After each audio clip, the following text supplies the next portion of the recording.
उन्नतीचे लाभ पूर्णवत सुरू ठेवावे या मागणीला घेऊन पुणे संचालक कार्यालयासमोर धरणे आंदोलन। महाराष्ट्रातील 1450 कुटुंबाची केली कोंडी।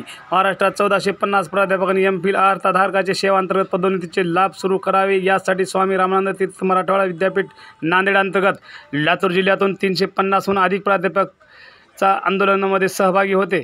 UGCचे अध्यक्ष डॉक्टर भालचंद्र मुगनेकर यांच्या आयोगाच्या शिफारशीनुसार 14 जून 2006 ते जुलै 2009 दरम्यान सेवेत असताना UGCच्या अधिसूचनेप्रमाणे वरिष्ठ महाविद्यालयाच्या प्राध्यापक मागणी एम.फिल अर्थात धारण करून सेट नेटमधून सूट घेऊन कॅशचे लाभ घेतले। 2021 पासून उच्च शिक्षण विभागातील सचिव, अवर सचिव, संचालक, सहाय्यक संचालक यांनी UGCच्या नोटिफिकेशनचा चुकीचा अर्थ लावत काही GRमध्ये खाडाखोड करून परिपत्रक काढून एम.फिल अर्थधारक प्राध्यापकाचे कॅश लाभ पदोन्नती स्थगिती केल्याने संपूर्ण मराठवाड्यातून या दुटप्पी भूमिकेच्या विरोधात पुणे शिक्षण उच्च संचालक डॉक्टर शैलेंद्र देवनाळकर यांना निवेदन देऊन एकदिवसीय धरणे आंदोलन करण्यात आले। यामध्ये मराठवाडा कृती समितीचे एम.फिल प्रति समितीचे अध्यक्ष doctor Dhanpal Chavan, doctor Bokare, doctor Datta Kuchalwad, doctor Santram Munde, doctor Pandurang Mutte, doctor Maruti Bamne, doctor Dilip Bhadke, doctor Baliram Pawar यांच्यासह शेकडो प्राध्यापक उपस्थित राहून यावेळी संचालक कार्यालय पुणे यांच्या विरोधात